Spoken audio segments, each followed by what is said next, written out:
prochain. Une campagne d'affichage nauséabonde refait surface à Genève ces derniers jours. Des placards antisémites ont été affichés dans les rues de Carouge et des Acacias. Il représente la couverture de l'un des livres de l'antisémite français Hervé Ryssen. En 2010 déjà, cette campagne était partie de Paris avant de se poursuivre à Genève. Ces placards ont réapparu cette année encore en France, dans le département de l'Ain et de la Somme. Johan Gourfinkiel, bonsoir. Bonsoir. Alors, qui peut être derrière cette campagne d'affichage? C'est toujours la même question. D'ailleurs, on s'était posé cette question à l'époque, donc en décembre 2010. On croit qu'une enquête a été diligentée. Malheureusement, personne n'a été appréhendé. On imagine que vous avez quand même une idée. Non. Honnêtement, non. Et si c'était le cas, en l'occurrence, ce ne serait pas l'endroit. On ne peut pas aujourd'hui accuser un groupe ou les individus sans avoir de preuves.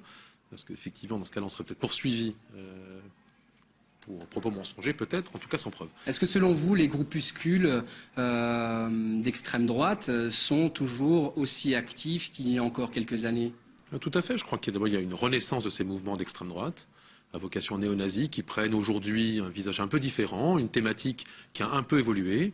Et on le voit assez clairement, notamment aussi à Genève. Il est clair que ça pourrait être effectivement une cible ou d'autres. Il est évident, en l'occurrence, qu'il y a des individus aujourd'hui clairement antisémites qui cherchent une certaine publicité et reviennent avec une campagne d'affichage, comme vous le disiez, nauséabonde, clairement antisémite, pour lesquels on sait que la ville interviendra comme elle l'a fait auparavant. On espère que le ministère public se saisira du dossier comme ça devrait être le cas. Mais effectivement, ça a choqué beaucoup de nos concitoyens qui nous ont téléphoné tout au long de cette journée pour dire combien ils avaient été choqués de découvrir ces affiches. Est-ce qu'en dépit de l'état de l'enquête, vous allez porter plainte? La question, elle reste ouverte. Elle sera étudiée par nos avocats.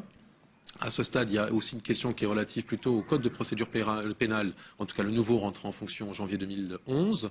Et à ce stade, la question se pose de savoir si la CICAD, en tant qu'association, est en mesure de dénoncer les faits, ce qu'elle fera évidemment, ou alors de porter plainte. Quoi qu'il en soit, la justice peut s'autosaisir compte tenu des faits qui sont reprochés, à savoir des propos antisémites, donc qui tomberaient sous l'article 261 bis du Code pénal. Alors, justement, cette affiche fait l'éloge des écrits d'Hervé Ryssen, bien connu en France, peut-être un peu moins de ce côté-là de la frontière. Qui est-il ? Il s'agit d'un individu qui doit à peu près une quarantaine d'années, connu pour son activisme dans les milieux d'extrême droite, allant du Front National au groupe Union Défense, qui était plutôt associé à l'université Assas à une certaine époque, un groupe d'activistes violents.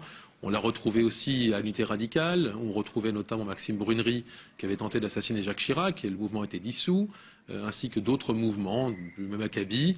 Il a été l'auteur de nombreux textes antisémites dans lesquels il parle parfois aussi, compare le judaïsme à une pathologie psychiatrique.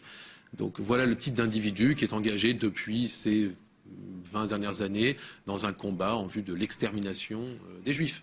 Voilà à peu près quel est le personnage. Il y en a d'autres, malheureusement. On en retrouve aussi à Genève. Il y a des procédures engagées par la CICAD contre d'autres individus et activistes antisémites. Malheureusement, Genève n'est pas épargnée. Je crois qu'il appartient aujourd'hui à nos autorités de faire entendre leur voix à chaque fois que nous sommes confrontés à un cas de discrimination aussi grave que celui-ci. Merci beaucoup, Johan Gourfinkiel, d'avoir accepté notre invitation ce soir.